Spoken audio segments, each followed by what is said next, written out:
Oh, the joys of hunting 2 boxes of pennies with the anticipation of finding something epic. Let's see if we can find something for my book this hunt.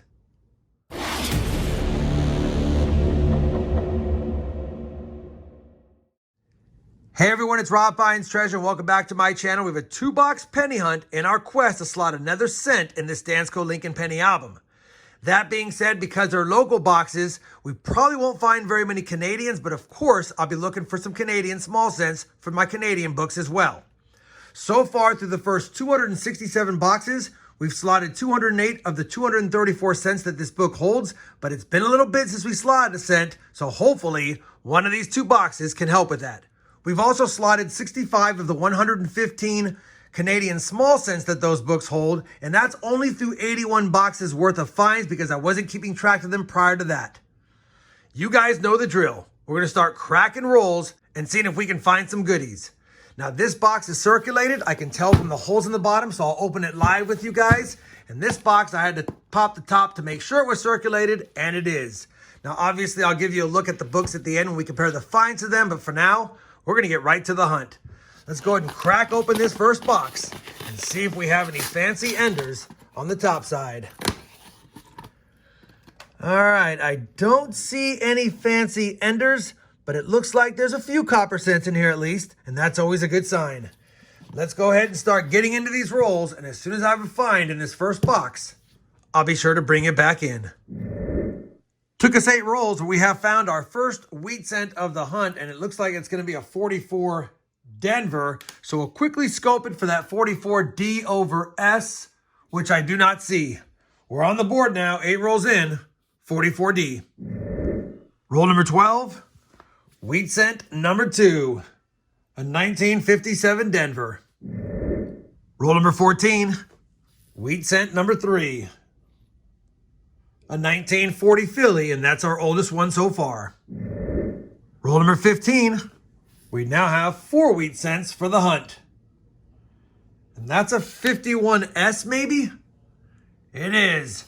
1951 San Francisco.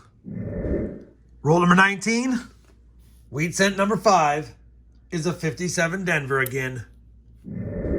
Roll number 24 will give us our 6th wheat cent, and I think it's another 51, but this time from Denver. It's been a little bit, but roll 31 will finally get us to our 7th wheat cent of this first box, and it's a 1946 Philadelphia. We'll take it. Roll number 34, wheat cent number 8, a 1955 Denver.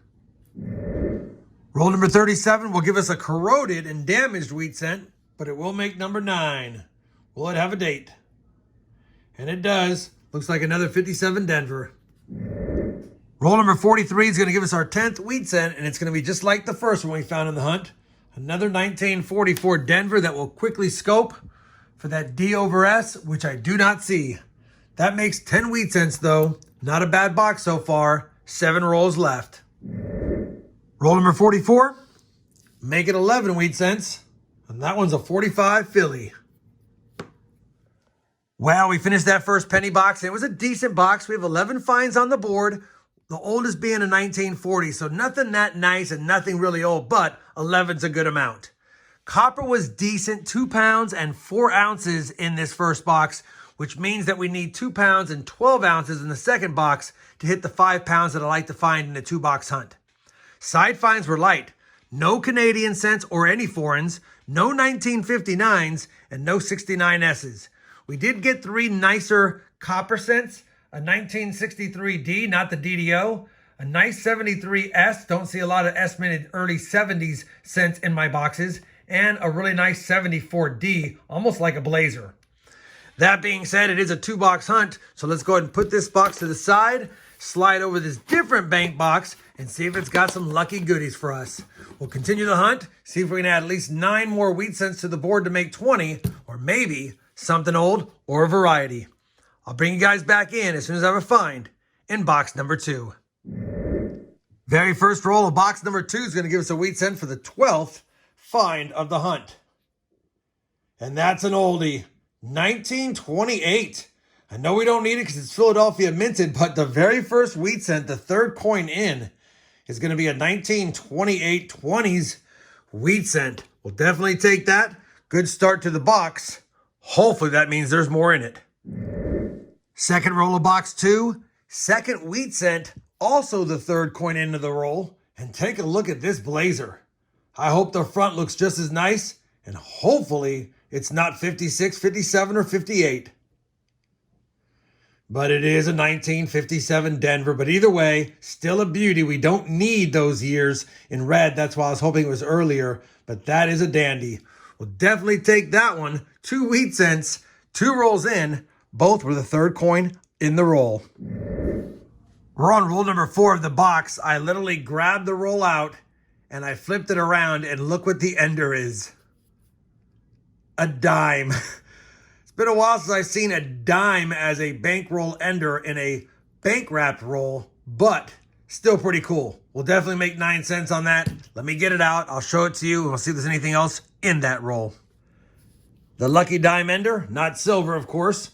2022 Denver. We'll still take it, though.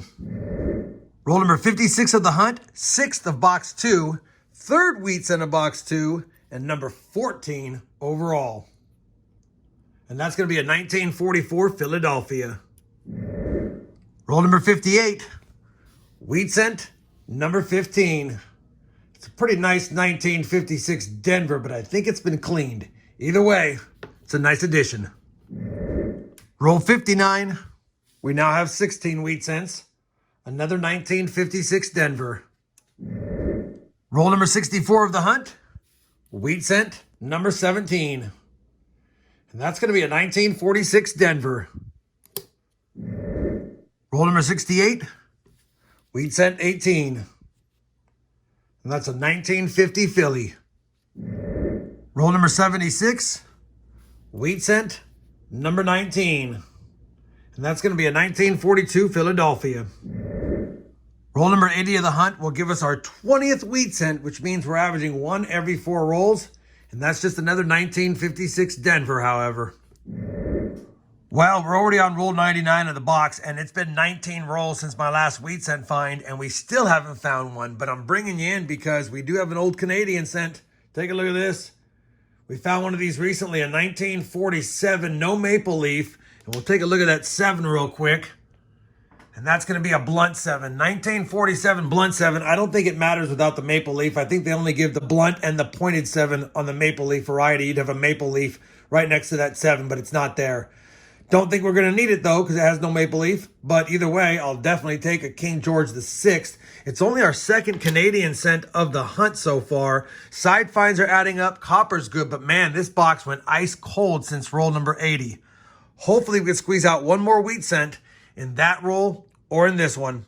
I'll be back with another find or a box recap. Well, that box went ice cold, so we only finished with 20 wheat cents on the board. 11 from box 1, 9 from box 2, and none in the last 20 rolls. Crazy. That being said, we did get 20 wheat cents. That's 10 per box average, and I'll take it. One oldie, a 1928 Philly. We'll see if it upgrades. One really nice one, a 1957 Denver. I don't think it's going to upgrade because we have nice ones from 55 on. Nothing else really to speak about, but of course we'll compare them all to the book. We did finish with a couple of Canadians, a 1977 and a 1947 without the maple leaf. We just found one of those recently, so I don't think we have any additions for the Canadian album either.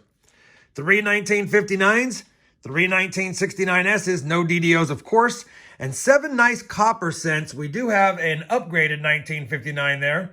2 63s, a 63D, a 68D, a 73S, and a 74D. All those are pretty nice. We'll definitely double check them as well. Copper was good in the second box. Can't believe it. We actually eclipsed 5 pounds for a total of 5 pounds and 3 ounces, which means we almost had a total of 3 pounds in the second box alone.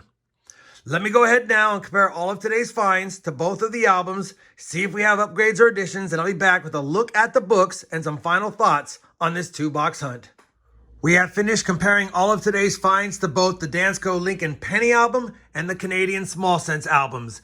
Nothing to report there. We couldn't upgrade the 2 that we found today, so nothing has changed in those. But we were able to upgrade the 1957 Denver. This is the one we had in the book. You can see it has a little bit of problems in the fields.